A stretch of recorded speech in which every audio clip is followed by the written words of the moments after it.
Hello, sir. Could you please tell me which is the most dangerous book for the society? क्या आप मुझे बता सकते हैं कि ऐसी कौन सी बुक्स या बुक्स जो आप सोसाइटी के लिए मोस्ट डेंजरस समझते हो? आपके क्वेश्चन को समझने से पहले हमें थोड़ा सा वेस्टर्न हिस्ट्री की तरफ जाना पड़ेगा कि 17th सेंचुरी क्या थी, 17-18 सेंचुरी का योगदान क्या है इस टॉपिक को लेकर, इस क्वेश्चन को लेकर। क्या सच में हमें ये सोचना चाहिए कि कौन सी बुक्स हमारे समाज के लिए फ़ायदेमंद हैं और कौन सी नुकसान हैं, और कौन सी बुक सबसे ज़्यादा हार्मफुल रही हैं आज तक सोसाइटी में। सो इसकी जो एक भूमिका है या एक जो पृष्ठभूमि है उसको समझने के लिए हमें थोड़ा सा 17th सेंचुरी की हिस्ट्री को जान लेना बड़ा ही ज़रूरी है, क्योंकि 17th सेंचुरी एक ऐसी सेंचुरी थी जिसको हम एक सेंचुरी ऑफ जीनियस भी कह सकते हैं, क्योंकि इस सेंचुरी में बहुत से जीनियस लोग आए हैं जो as a form of scientist, in the form of philosopher और साइकोलॉजिस्ट। ये एक ऐसा पीरियड था जब कहीं न कहीं धार्मिक प्रभाव कम हो रहा था और साइंटिफिक टेम्पर का प्रभाव बढ़ रहा था। कहीं न कहीं साइंस का जन्म यहाँ से हुआ है, यानी कि साइंटिफिक मेथड जो था, जो एक साइंस की एक प्रणाली है, वो यहाँ से शुरू हुई है। और जब तक वो साइंटिफिक मेथड नहीं होता तब तक ये आपका जो क्वेश्चन है उसको अच्छी तरह से समझा नहीं जा सकता। तो 17th सेंचुरी और 18 और स्पेशली जो 19th सेंचुरी थी, इन 3 सेंचुरी के अंदर एक इतना बड़ा रेवोल्यूशन आया कि मानो हिस्ट्री ने एक नया जन्म ले लिया हो, इस पृथ्वी में एक नया एक रेवोल्यूशन आ गया हो, एक नई दुनिया शुरू हुई हो, एक ऐसा नया युग शुरू हुआ हो कि मानो ये दुनिया दो हिस्सों में बट गई हो कि 17th सेंचुरी से पहले की दुनिया और 17th सेंचुरी के बाद की दुनिया। इस 3 सेंचुरी के अंदर इतना बड़ा रेवोल्यूशन आया कि साइंटिफिक जो मेथड था वो इस लेवल पे इवॉल्व हो गया कि वहाँ से एक क्राइटेरिया विकसित हुआ। और वो क्या क्राइटेरिया है उसको थोड़ा सा समझ लेना होगा। वो क्राइटेरिया यही है कि जितनी भी बुक्स हैं, भले ही हम उसको बहुत से लेवल पे और बहुत तरीक़ों से या बहुत से विभिन्न प्रकार से उसको डिफरेंट कैटेगरी में बांट सकते हैं, लेकिन जनरली कैटेगरी 2 ही हैं। वो ये है कि कौन सी बुक ट्रूथ के ऊपर बेस्ड हैं, यानी कि साइंस के ऊपर बेस्ड हैं, यानी कि लॉजिक के ऊपर बेस्ड हैं। दूसरी बात, कौन सी बुक वैल्यूज़ के ऊपर बेस्ड हैं, हाईएस्ट वैल्यूज़ और नेगेटिव वैल्यू इसके ऊपर बेस्ड हैं। जब तक इस क्वेश्चन को नहीं समझा जाता या इस क्राइटेरिया को नहीं समझा जाता, आपका क्वेश्चन नहीं समझा जा सकता। क्योंकि जितनी भी बुक्स हैं कहीं न कहीं या तो वो फॉल्सहुड के ऊपर बेस्ड हैं या वो ट्रुथ के ऊपर बेस्ड हैं। तो आपका जो मेन क्वेश्चन है, अगर हम उसकी तरफ आएँ तो उसका एक्चुअली आंसर यही है कि जब तक हम इस क्राइटेरिया को नहीं समझ पाते कि ट्रुथ क्या होता है या साइंटिफिक टेम्पर क्या होता है, फॉल्सहुड क्या होता है और वैल्यूज़ क्या होती हैं, तो जितनी भी 17th सेंचुरी से पहले जितनी भी बुक्स आई हैं, भले वो कोई फिलोसॉफिकल हों, भले वो स्क्रिप्चर हों या रिलीजियस बुक हों, कहीं न कहीं वो इस क्राइटेरिया पे अगर खड़ी उतरती हैं तभी वो पढ़ने के योग्य हैं। अगर वो नहीं उतरती तो वो नकारने के योग्य हैं, यानी कि उसका समाज में नेगेटिव इम्पैक्ट है, उसको हमें रिजेक्ट करना होगा जो भी इस क्राइटेरिया पे खड़ी नहीं उतरती। क्राइटेरिया इन द सेंस कि जो बुक अगर ट्रूथ के ऊपर बेस्ड नहीं है, गुडनेस के ऊपर बेस्ड नहीं है, ब्यूटी के ऊपर बेस्ड नहीं है, जो बुक वैल्यूज़ को इवॉल्व नहीं कर सकती या हाईएस्ट वैल्यूज़ की तरफ उसका एक डायरेक्शन नहीं है, तो कहीं ना कहीं वो समाज के लिए विनाश का कारण बनेगा। जो बुक कहीं ना कहीं फॉल्सहुड को बढ़ावा दे रही है, ये सुपरनेचुरल को बढ़ावा दे रही है, या कोई ऐसा काल्पनिक गॉड या गॉड्स के नाम पे जितने भी आज सिनोनिम हैं, वो 17th सेंचुरी के थिंकरों का मानना है कि नेचर से बाहर कोई भी एग्जिस्टेंस, कोई भी पावर सरवाइव नहीं करती। जब कोई भी पावर सरवाइव नहीं करती तो फिर कोई भी स्क्रिप्चर किस बेस पे लिखा गया है।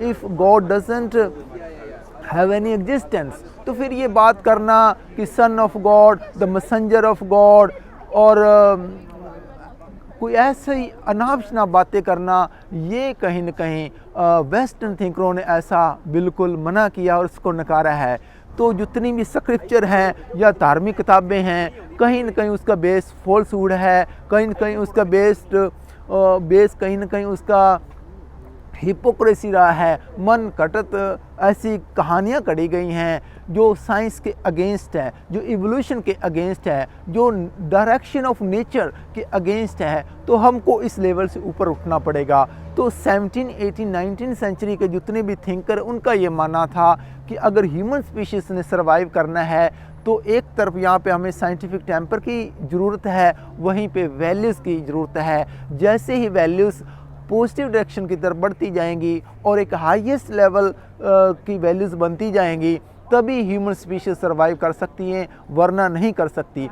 अब थोड़ा सा हमें ये जितनी भी धार्मिक किताबें हैं या धार्मिक सोसाइटियां हैं, उसकी भी थोड़ी सी हिस्ट्री को जान लेना होगा, भले वो ईस्ट है या वेस्ट है।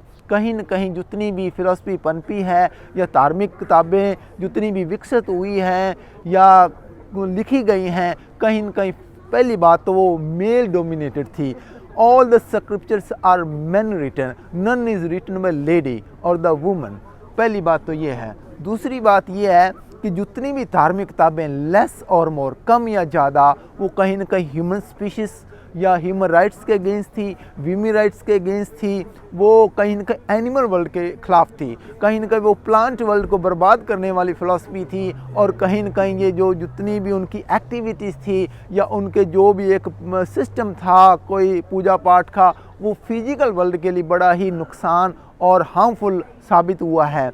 तो वेस्टर्न थिंकरों का ऐसा मानना है कि जब तक हम इस धार्मिक बुक से, जो books based on truth, goodness and beauty नहीं है, जो बुक वैल्यू के ऊपर बेस्ड नहीं है, इससे ऊपर उठना पड़ेगा। लेकिन इससे उल्टा कुछ धार्मिक लोगों का या जो गॉड को मानने वाले फिलोसफर्स भी थे, भले वो 17 और 18 और 19 सेंचुरी में आए हैं, उनका भी ये दावा था कि ये धार्मिक किताबें भी कहीं न कहीं वैल्यूज़ को इवॉल्व करने का जरिया बनी हैं, तो इसको पूर्ण रूप से नहीं नकारना चाहिए। वहीं पे अगेन एथियस्ट फिलोसफर्स का मानना है, क्योंकि जब कोई गॉड एग्जिस्ट ही नहीं करता तो फिर ये धार्मिक किताबें किस वैल्यू की बात कर रही हैं। ये वैल्यू तो एक ऐसी बेबुनियादी आधार के ऊपर खड़ी हैं जिसका कोई आधार ही नहीं है। तो कहने का मतलब यही है कि वेस्टर्न एथियस्ट फिलोसफर्स जो गॉड पे बिलीव नहीं करते, उनका मानना था कि वैल्यूज़ का गॉड से कोई कंसर्न नहीं है, कोई भी सुपरनेचर पावर से कंसर्न नहीं है। वैल्यूज़ इवॉल्व हुई हैं in the process of nature. So ultimately जो आपका क्वेश्चन था, कौन सी बुक समाज के लिए हार्मफुल है, तो अब इसको थोड़ा सा समझना इसलिए ईजी है क्योंकि पहली बात, वही बुक हमें पढ़नी चाहिए जो कहीं न कहीं नेचर के एक जो डायरेक्शन है, जो नेचर की एक विकास की प्रणाली है, उसको फुलफिल करे, जो नेचर में एक हार्मनी लाए, एक यूनिटी लाए, और जो सभी जगतों के लिए, ह्यूमन स्पीशीज़ के लिए भी, ह्यूमन स्पीशीज़ में ख़ास करके जो वीमेन है उसकी भी राइट्स की बात करे। लेकिन अगर आप धार्मिक ग्रंथ उठा लें तो लेडीज़ का जितना अपमान हुआ है, मैं नहीं समझता कि किसी और बुक में शायद ही अपमान हुआ हो। इतने अभद्र शब्दों का यूज़ किया हुआ है धार्मिक ग्रंथों में लेडीज़ के लिए। तो दूसरी तरफ वेस्टर्न फिलोसफरों को ये भी मानना था कि किसी कंट्री की जो वैल्यूज़ होती हैं, वो वहाँ की जो वहाँ का एक सिस्टम होता है कि लेडीज़ का राइट्स क्या है, जो बुजुर्ग हैं उनका राइट्स क्या है, वहाँ पे एनिमल राइट्स क्या है, वहाँ पे प्लांट का राइट्स क्या है। तो ये राइट्स से किसी वैल्यू का पता लग सकता है, किसी कंट्री की या किसी कल्चर की या किसी सिविलाइजेशन की। तो वैल्यूज़ का कंसर्न कहीं न कहीं संबंधों से है, रिलेशन से है। जैसे जैसे आइडियलिज्म आता जाएगा संबंधों में, वैसे वैसे वैल्यू बढ़ती जाएगी। तो इन द ब्रीफ, जो बुक का बेस कहीं न कहीं सुपरनेचुरल पावर है, वो समाज के लिए नुकसानदेह होंगी, फ्यूचर में भी होंगी। पास्ट में तो रही हैं, क्योंकि पास्ट की हिस्ट्री में इतने जंग लड़े गए और उन जंगों में बहुत से जंगें तो ऐसी थी जो कि सेल्फ डिफेंस के लिए नहीं लड़ी गई। दूसरी बात यही है कि जितनी भी वैल्यूज़ इवॉल्व हुई है धर्मों में, कहीं न कहीं नेगेटिव वैल्यूज़ ज़्यादा थी और पॉजिटिव कम थी। तो जो भी बुक वैल्यूज़ को डिग्रेड करे, यानी कि नेगेटिव वैल्यू को पैदा करे और साइंटिफिक टेम्पर के अगेंस्ट जाए, वो बुक समाज में पहले भी नुकसानदायक थी, आज भी हैं और कल भी रहेगी। Thank you very much.